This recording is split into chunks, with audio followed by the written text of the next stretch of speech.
my name is Meka and I'm a certified nurse midwife here in Atlanta, Georgia. And I want to welcome you to Pregnancy, Birth, and Beyond.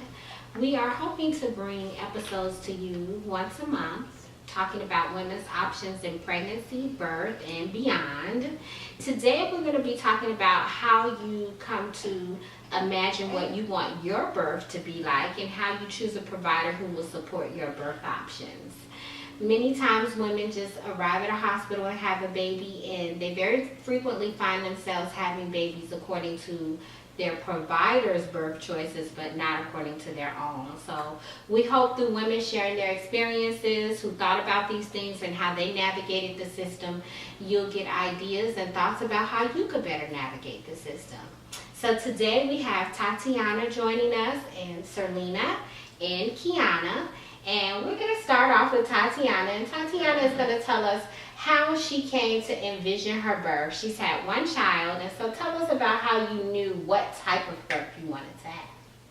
Well, I knew I wanted to have a natural birth. And I've always wanted a water birth, but it was through the encouragement of friends to, pursue that course that helped me to be firm in envisioning having a successful water birth. And so now when you decided to have a water birth, did that guide who you could choose for a provider? Yes, it did, because my first provider, they allowed you to labor in water, but when it came time to deliver, you had to get out of the water and deliver in whatever, I don't know what form of delivery they would allow you outside of the water. Or they would also allow you to labor in the shower. And I knew I just wanted the full-on experience of laboring and delivering in the water. So with that, I at first was kind of scared of switching providers because I had already gotten comfortable, well, not necessarily comfortable, but set in where I was. But then again, with the encouragement of friends, including Kiana, I switched my healthcare provider to a more natural, friendly doctor. So now, how did you go about finding that provider? So tell women out there, like, if you give them some words of encouragement about switching after you already started with someone, and how you went about locating who you needed to switch with. How did you get that information? Well, I kind of had it easy because, again, Kiana, being a close friend of mine, she right away referred me to a very good midwife. Internet access is readily available to all of us, so we can easily go on the internet, search for reviews, and find a provider. But also, when it came to switching, overcoming that fear, again, having close friends who supported the kind of birth that I wanted, helped me to be able to be firm about, okay, even though I'm comfortable I like where I'm at, I like the doctor's office, I like the services they provided, they don't provide the ultimate birth experience that I would like to have. So again, with the encouragement and then within myself, I'm like, I want a certain birth experience, so I just went for it and I switched. So now, Serlina, tell us a little bit about how you came to have the birth vision that you had. Well, I had seen several hospital births, so from that I decided I wanted to give birth at home in the comfort of, familiar surroundings. I had a home water birth, so I didn't know that I wanted a water birth until much later. Until really while I was pregnant, I think I decided, I have a water birth. But I knew I wanted a home birth. I had seen friends and relatives give birth in the hospital, so I just wanted more control over how I would actually have my child. And how did you go through your journey of finding a home birth midwife? Like, what did you do to find the person that you wanted to deliver your baby? Well, initially I was working with a natural birth midwife that I knew personally because I taught prenatal yoga and worked as a doula. And then we had a few conflicts, and so there was a while when I was just without, a provider. So the internet really helped me. I did several Google searches and contemplated actually leaving the state of Georgia because I didn't think I was going to be able to find what I wanted because home birth That's a good That's person. all right, Kingston. You can be a part of this conversation too. I wonder if that home birth is not necessarily popular in Georgia, but I found Meka online, and it took me a while to track her down, and finally I did at close to the end of my second trimester. And so for a while there, from the end of my first trimester to almost to the end of my second, I did not have a provider that I was working with. And did you find it easy midstream to break away from your provider? Because, you know, Tati had to do the same thing. Mm-hmm. I did, because I knew what I wanted. So yeah, it was just a matter of me just, you know, just hanging in there and just being like, I'm gonna get what I want, I'm gonna get it, and I did. So Tatiana, when you went to the hospital to have your baby, what advice as far as having a vision, what would you say to women who are a little shaky on what their vision is, you know, and getting what they want? How would you maybe suggest that what they could do to help them refine what it is that they're really looking for? Maybe someone's watching and saying, I'm not really sure what my vision of my birth is.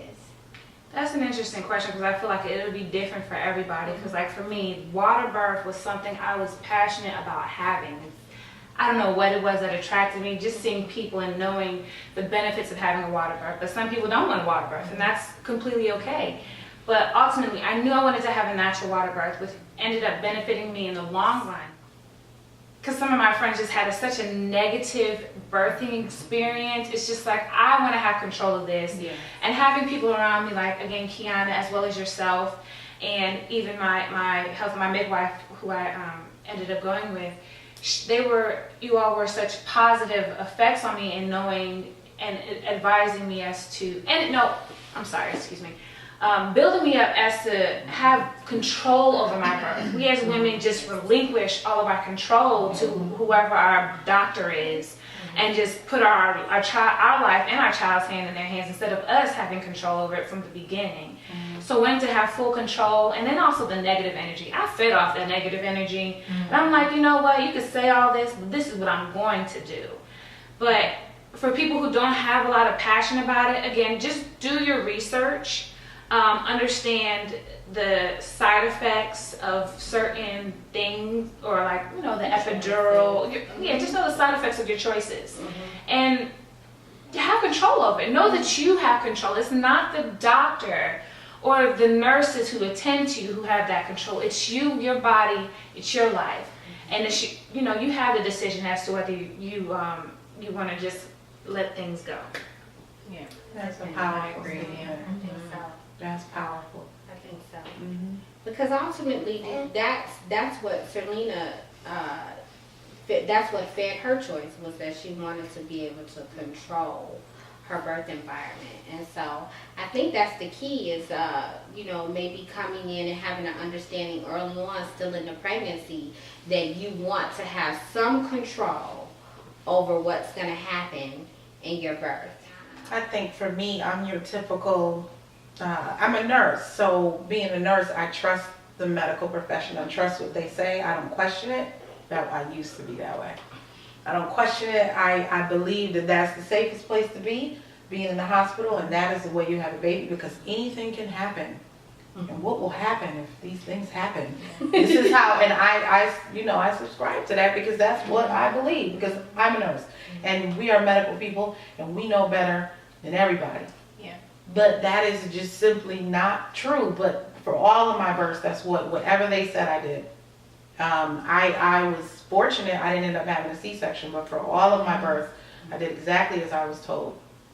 One of them, I know I only was induced because it was Christmas time, and my doctor didn't want to be called in for Christmas, but the way he put it out to me was that this was safe for me and my baby, so I just did as I was told.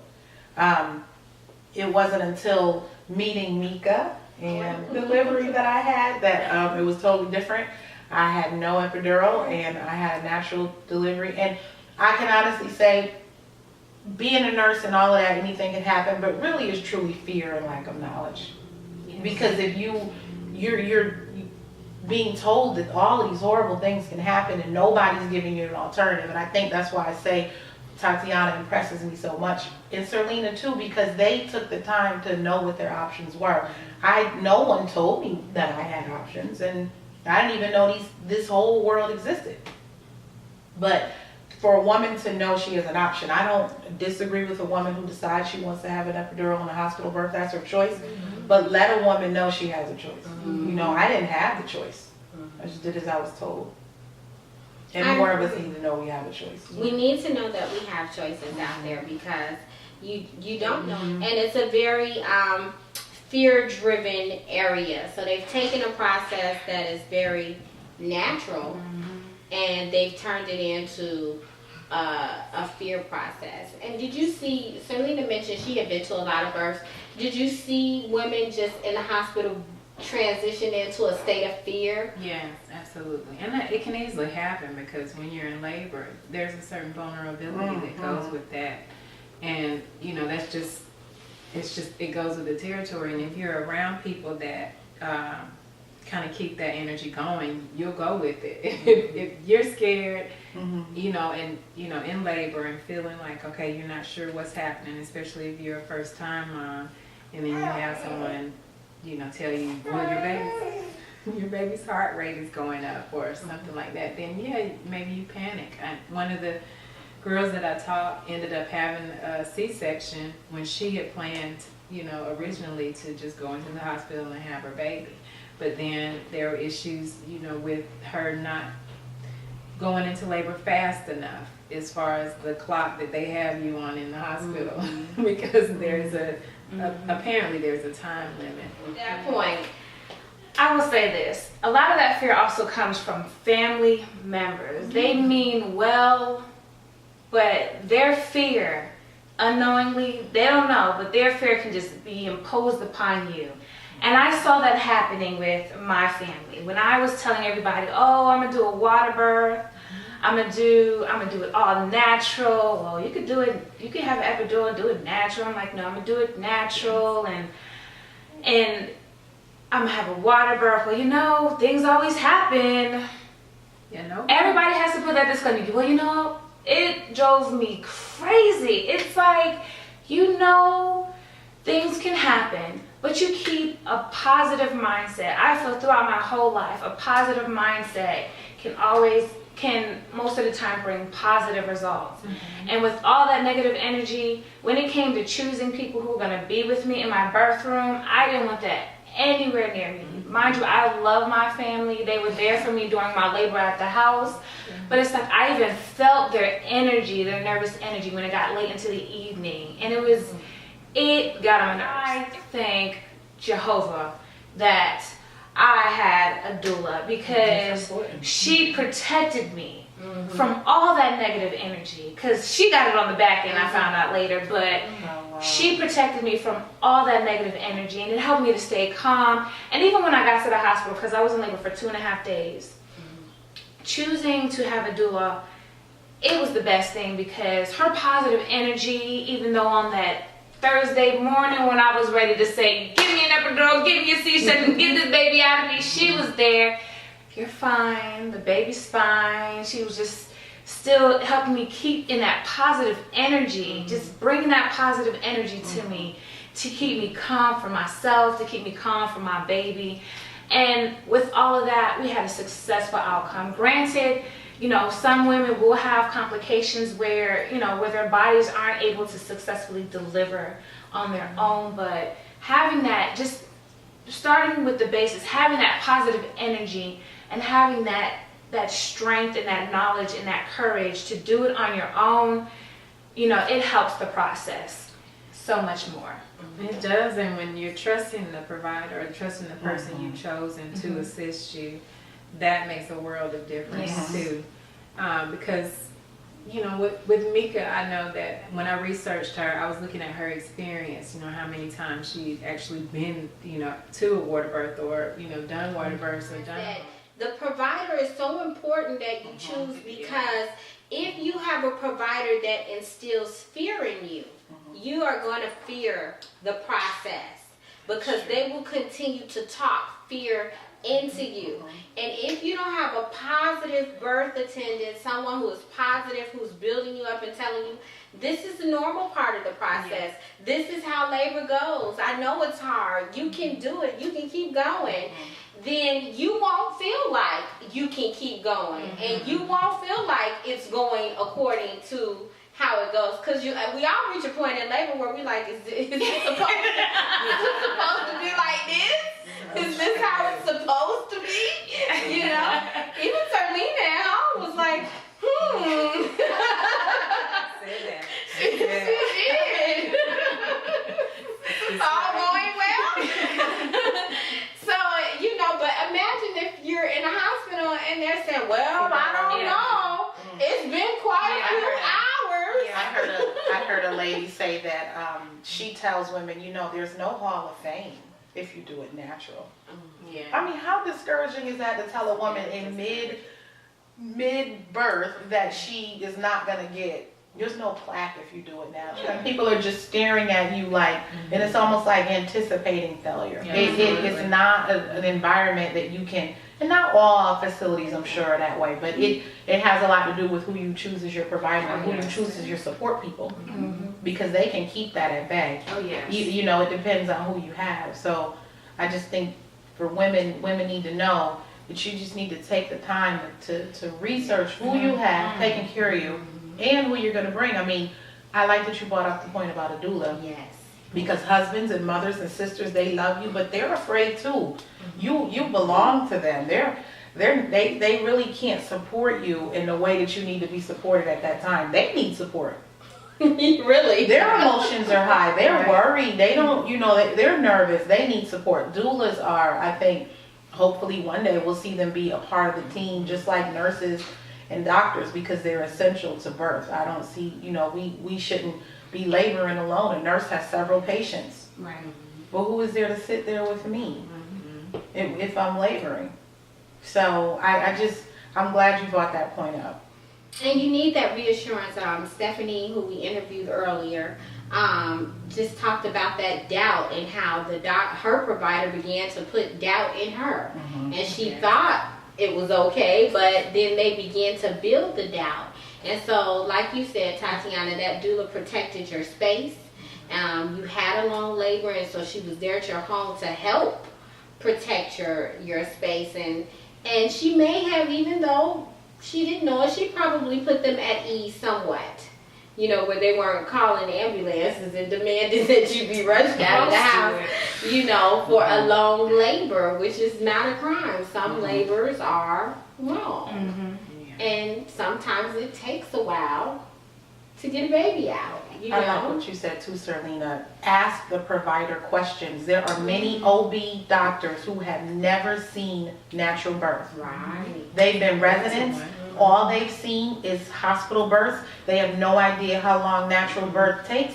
The only thing they can base their experience on is a hospital birth. Ask your provider, what do they know? How many natural births have you ever witnessed? And a lot of them have never even seen one. That's so true, because even at my birth, I had a doctor come in and watch me deliver, and she had never had a woman, I think, do water birth, and it was a whole new experience to her, because even when my midwife had told her I was going to be delivering my own son, the doctor's like, so what do we do?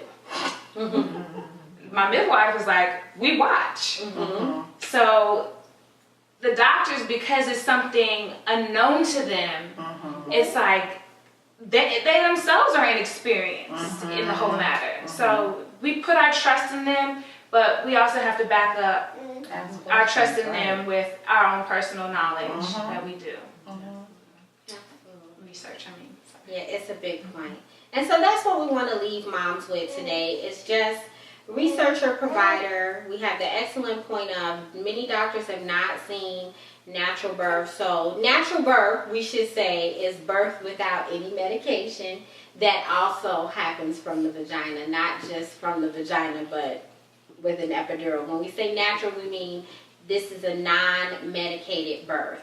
And so you want to get a provider that is familiar with that has experience with that, if that is something that you want. So try to envision your birth and what you want, and then look for a provider who can provide you with that, and you go to whatever hospital they go to.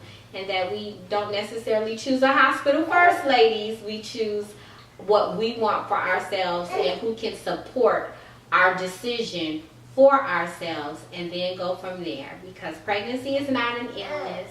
It's just a natural process within life. So welcome back, everybody, to Pregnancy, Birth, and Beyond. And now we're here with Candace and Dwayne. And Candace is expecting a new little one too, and this is going to be her second child. And so now we're going to ask you some of the same questions, Candace. So now, what's important to you in choosing your provider? I think with just making sure that you have your wishes carried out through that provider. I think with this pregnancy, coming from with my first pregnancy with the OBGYN clinic and things not panning out the way that we had hoped, and leaving that clinic and coming to a midwife, this one was pretty much easier, and I just had to find a midwife clinic that would carry out my concerns. And it was just more of not having someone forcing certain things that you know that you're not going to do. Or Well, give us some examples of some of the things that you feel like previously with the first baby that were being pushed with the OB doctor. Okay, well, with the first pregnancy, we went there the full 40 weeks. And so at the 39th appointment, the doctor that I was seeing for the full week, she said that she wasn't going to be able to deliver the baby because she was going to be on vacation. And so then she asked me to come back, and we went back, and the doctor that we thought was going to deliver the baby said he wouldn't be there either to deliver the baby. And so he said, well, the first thing that kind of irritated me with him was that he came in the door saying, well, you might want to consider getting a C-section. And after doing the research, watching the business of being born, and how many people are just going to a planned delivery date, well, I'm going to have my C-section done on this date because I have something to do by this particular date. That wasn't something that was concerning to me, just having a healthy baby. But the thing that really just irritated me with that provider was, you need a C-section because the baby is big. Well, she wasn't big. She was only 6 pounds, 9 ounces. And so with a midwife group, I know that a C-section is not in their scope of work that they want to do. So, yeah, it's not their number one thing. Like they're trying to say, do it quick and do the C-section and wham bam and give them my money. I never dilated. I was at one forever, and I never progressed. And so he just said, well, you may want to consider C-section because you're not dilated and the baby is possibly too big. Okay. Seemed like he was also guessing based on her height that the baby may possibly be a big baby. Right, because I was going to say she's a tall, but I remember thinking she's tall. She can get out a pretty big baby too. Right. She's not a little short one. And I've seen, like I said, Mexican women, they will give a good sized baby, you know. So not even height can be deceptive. Yeah. But you might think the baby's really good. But it was a point I wanted to raise about, you know, sometimes ultrasounds will say that the baby is really big, and then you still get this very normal size. Let's go back. You said that you switched providers at 40 weeks. So now this is at the due date that you changed providers. So tell us a little bit about what gave you the courage to switch your provider all the way at the end. I remember us talking. We had watched it. We were doing Lamaze classes, and the Lamaze instructor, she kind of gave us the power to say, this is your birth, this is your baby, this is whatever you want. They have to fulfill your wishes. And so after going to Lamaze class, watching the movie A Business of Being Born, and just from when the doctor said that we need to consider a C-section, I was like, no, we won't be going here. And I mean, it was a very long conversation that me and Dwayne had. I even had it with my parents. I had it with everybody. And just to be comfortable in what we were doing to make sure that this is what I wanted, since it was my first and I was kind of nervous and anxious. I just had to leave to be comfortable with what was best for us. You know, we thought a baby was coming. We went, and I don't really know the medical terms, triage or whatever. The doctor never did show up, and the doctor on call never showed up either. And just thinking about the whole process and, you know, just getting that information from the Lamaze class and then what we're experiencing, we were like, it's not really adding up to what we really would want it to be. So that kind of factored in also for us to say, hey, we could go somewhere else. And so I want to take this moment to explain to moms out there about doctors not showing up in triage and the nurse communicating with the doctor. So first off, the nurse is always communicating with your doctor. But there is a question you can ask, which is, do you guys take in-house call or do you take out-house call? If they say they take out-house call, that means that when you come into triage, the nurse will do the full assessment, call your doctor, tell them what their findings are, and receive orders from your doctor as to whether or not you should be sent home or whether or not you should be admitted to the hospital. If your practice takes in-house call, that means they have a policy of, even if you're going to be sent home when you come to triage, that your provider will show up to say, hey, how you doing? Everything looks good. This is not labor, and you're well, and we'll see you at your next visit. So that means that they will personally show up at some point during the triage for you to speak to them and talk to them and ask any questions that you have, so you know that they knew that you were there. They always know that you're there, but you physically know that they were really there, that they really agreed with these findings of the nurse, and that they're on board with what the nurse has told them. So it's another good question to ask. I do also want to point out that it can be a little difficult to find a provider at 40 weeks. A lot of practices may say, no, you're 40 weeks. And I suspect that your practice probably thought there's no way that she'll find a provider at 40 weeks or that she'll leave. But they knew someone, that's first off. So I do want to say that it's a little bit of a hunt. But it is possible there are practices out here. The practice that they came to that I was in would have taken them at 40 weeks anyway. So now tell me a little bit about how you envision the birth going this time. Well, with this one, I think that everything will be the way how the delivery was for my first daughter. Hopefully, I hope I will go into labor and not have to be induced again. But I think it'll go pretty smooth, because a lot of things that I'm talking about with the midwife is just my vision of, you know, being calm, relaxed, making sure that this is the things that we agreed upon, not feeling rushed during the delivery or feeling, you know, a little unease. And I believe with this group of ladies that I'm very at ease. So I just think it's gonna be fine. No problem. And then we were also going to talk, so you say group of ladies, but you do see this between the same people each time you go? Right, and that was something I was looking for with a provider. With the previous providers, it was a practice with several different doctors, and I think that was the thing that's uncomfortable for me, because if I'm going to a doctor, I would want to see the same doctor every appointment all the time. And with this midwife group, it's only 2 ladies that I will see. So either lady will deliver, and I feel very comfortable with either of the ladies. And they're guaranteed for your delivery also. Right. So no question of somebody going to be on vacation and you get somebody else.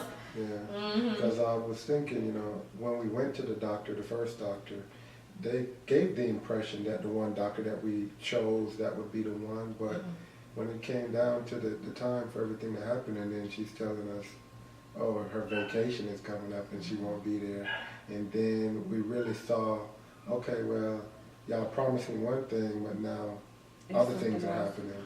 And at least we know that's not even an option anymore. We're doing through the midwife practice. We have 2 midwives that's in our group, and either one of those are going to show up. And that's a very important point too. So if you don't like switching around doctor to doctor to doctor, it was mentioned by Stephanie in our interview that her practice had the practice of you have to rotate through everybody in the practice. And so I think it can give you a thought of fragmented care. Like, this person doesn't really know what I said to them last week because Right, it was and, somebody else. and I felt like that's how it was with the OBGYN clinic, because the doctor the very last doctor that we saw, he didn't even really know my name, but the previous, all he knew was what was on paper. And when he said that we need to consider a C-section, and in my mind was, okay, well, I don't have high blood pressure. I don't have a breech baby. So why do I need to consider it? Because she's too big? And so I just felt really uncomfortable with it, and we just had to find somewhere else to go, which was a midwife. Well, thank you guys so much for coming and talking with us and sharing with our moms how your experience was and how your experience changed everything. We do want everyone to know that you have options out here. You can pick up and switch your practice if it's not what you want. You don't have to rotate through care providers if that's not what you want. You can find a practice where the people you see during the prenatal period can also be the people who deliver your baby. And so start to think about these things now. Put these questions down on paper. Do you want an in-house call system or an out-house call system for your provider group? And really try to lock people down into what do they really do in their practice. And if you don't like what they're telling you, switch practices. Be happy to switch practices. And in case you didn't hear it, Candace did not have a great big old baby. No. And it did come out vaginally without any problems. Only thing did not go into labor. I was induced, but that was just fine too.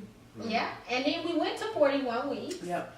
And we gave the body a lot of time, and so now that I do home birth, I would have permission to take you to 42 weeks, which hospitals doctors' offices are not big on, but you can even go to 42 weeks, and who knows, maybe that extra week, you probably would have gone into labor on your own, so it'll be interesting to see what happens this time. We shall see. And I also recommend the Lamaze class just for the knowledge empowerment that you can have that control to make the decision, and even for the husbands or the men involved. So you felt like it helped you as a husband? I did, because even when thinking about the time of how things proceed, so it kind of let me be a little bit more at ease to not say, okay, I don't have to be helter-skelter and trying to get things done. Not saying that I wasn't on the move, but we weren't going to break our neck, and I wasn't going to get a speeding ticket trying to get to there. And a lot of dads think that they think she had a contraction. We have to get there yesterday because the baby could be coming. So that's important too. Knowledge is power. So the business of being born was mentioned here today. Lamaze class is mentioned, and yes, dads, Lamaze class also helps you too to get the knowledge that you need to be able to help your significant other. So we'll hope you think about these things and see us again for our next episode. Have a great day.